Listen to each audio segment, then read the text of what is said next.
Hi guys! The day in my life ng Dakilang Tambay. So for today guys, video guys, breakfast po muna tayo for today.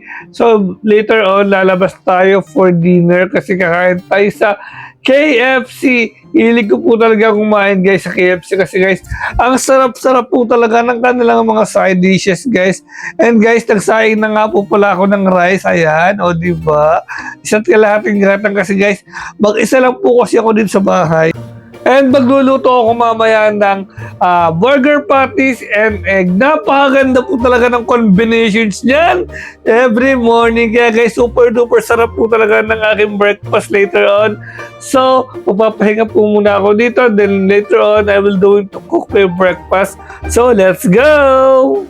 Meanwhile, So guys, the breakfast is ready. This is my breakfast guys. And pinartneran ko siya ng Milo. Napakasarap po talaga ng combinations na to. At talaga naman guys, napakasarap po talaga niya. Tingnan niyo naman guys kung gaano siya kasarap guys. Napaka-yummy. And nakakabusog po talaga to. meanwhile, So guys, I am done to taking my breakfast guys. So magpapahinga po muna tayo at magpapatunaw muna tayo ng ating kinain kasi guys, later on magpapasabak na naman po ako sa matinding edit kasi guys, magsushooting pa po ako ng aking marketing sa TikTok guys kasi ako po ay isang TikTok affiliate for 1 year kaya guys, magpahinga po muna tayo. meanwhile, Oh my God! Bigla ko naalala, hindi pa pala kumakain yung mga doggy. So tara, magpakain po muna tayo ng doggy. Munti ko na talaga silang makakalimutan. Diyos ko po, Rude, talaga namang, kaya pala ang ingay-ingay na ng aso kasi gutom na sila. Kaya papakainin po muna natin ang ating mga aso sa aming garahe. So, let's go! Let's feed the dogs. So guys, gutom na po talaga ang mga aso guys kasi anong oras na po kasi ako bumaba guys. So mga alas 9 na po kasi kaya ako ay na-late na po magpakain ng aso. So magpapakain lang po ako ng mga aso namin. So, hi Chuchu! Ay buti naman tito, naisipan mo pang bumaba at pakainin kami. Inamang ka naman tito, gutom na rami ha. Kanina pa kami dito maghihintay sa'yo. Tito, kanina ka pa dyan sa baba. Oo na tito, kaya pahainin mo na rami. Oo, ito lang gutom na bago sa mo kainin kita tito. Hindi ka, ha. Kaya tito, please lang, magparay ka na sa amin kasi kami ay gutom na. At anong oras na rin, anong oras ng breakfast pa ba yan? Tinamang ka naman dito, kaya magparay ka na sa amin. Buti naman na hain na ako. Tito kasi, napakataman mo talaga pito. Tamat talaga ni Tito M. Game at pagkain na aso. Pasito si Tito talaga. Lari TikTok din sa baba. Sa mayonnaise, maralimutan ang pakainin. Alam ko naman Tito. meanwhile, After ko nga guys magpakain ng aso guys ay umakit na po ako dito po sa taas guys kasi guys magpapahinga ako then later on magla-lunch na po tayo ng ating food. So for today guys ako po ay magpapahinga muna dito. meanwhile, So guys ako po ay bababa na po sa aming baba guys kasi guys kakain na po ako ng lunch. So anong oras na? 1:24 na. So medyo late na rin po talaga tayo kakain guys ang lunch.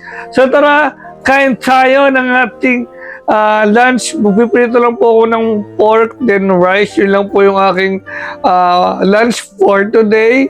Kasi tinatamad po talaga ako magluto guys. And malamig din po dito po sa Tagaytay. Kaya guys, ako ay yun na lang po muna kakainin ko. Then mamaya aakit na rin po ako dito po sa taas guys. And guys, nakalimutan ko kasi pakita sa inyo yung kinakain ko. And nagtimpla lang po ako ng juice. So tara guys, taas na po tayo ulit after ko pong kumain kasi ako ay lalabas pa mamayang dinner kasi I will do to go there at the KFC para mag-dinner. meanwhile, So guys, nandito na po ako sa taas guys para guys ay humiga ulit kasi mamaya ako ay lalabas na kasi guys binabalance ko po talaga ang pahinga at work kasi mamaya lalabas ako. Then by the way guys, ito nga po pala ang aking bagong kwarto guys. Maliit man yung kwarto ko pero ang ganda po talaga ng concept designs na naiisip ko po dito.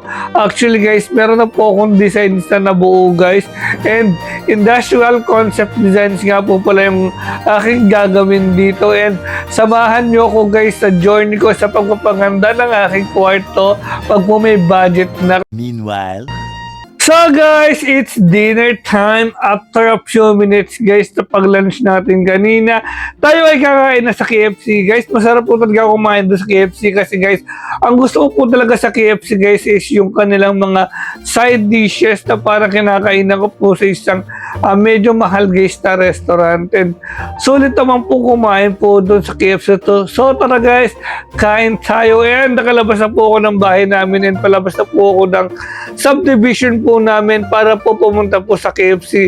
Bali guys, nearby lang po talaga dito po sa amin yung mga fast food restaurant po tulad po ng KFC, and every time po na ako po tinatamad po magluto, lumalabas po ako. meanwhile, After a few minutes guys sa paglalakad guys, ay nandito na po ako sa KFC, and order na po tayo ng ating kakainin. Siyempre guys, dine-in.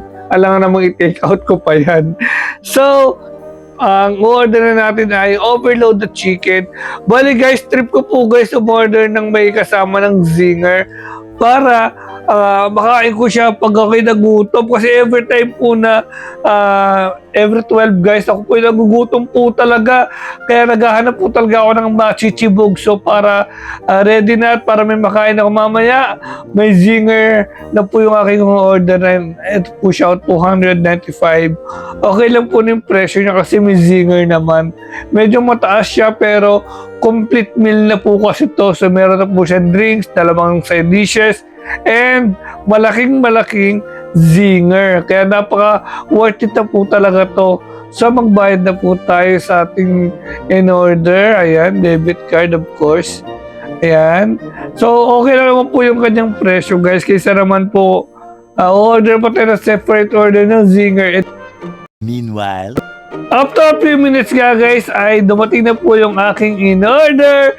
So tara guys, kain tayo. So ito po yung aking in-order guys. May soup, may mashed potato, then ito po yung aking zinger na napakalaki guys. Tingnan niyo naman guys, busog na naman si MJ later on kapag po kinain po ito mamayang alas 12. meanwhile, After a few minutes nga guys, is tapos na po akong kumain guys, and pauwi na po ako ng bahay guys. Nabusog naman po ako sa kinain ko po sa KFC, and tinake out ko na po yung zinger ko kasi guys mamaya guys kakainin ko yan. And nandito na po ako sa aming subdivision guys, dito po sa may gate guys, dito po sa may bangko guys na malapit po sa amin. Papasok na po ako ng subdivision guys, and medyo nakakapagod din po itong araw na to, and after po nito ay ako ay mag-shoot po ng aking marketing dito po sa TikTok. And by the way guys, tingnan niyo naman guys, may pa-fireworks ang aming kapitbahay sa aming subdivision guys. Napakaganda po talaga, event place po kasi siya, and every night po sila nagpapaputok po ng mga ganyan na mga fireworks.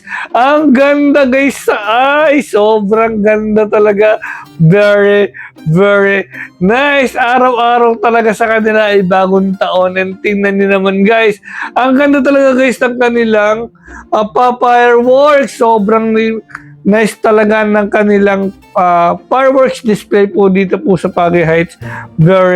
Very nice. Ang ganda po talaga guys. Tingnan niyo naman guys, napakalupit po talaga ng kanyang fireworks effects. Sobrang ganda po talaga, at ang yaman niya, in fairness ang yaman po talaga ng events place din. Imagine yung gabi-gabi nagpapa-fireworks po talaga sila. Kaya guys, manood po tayo ng fireworks display nila.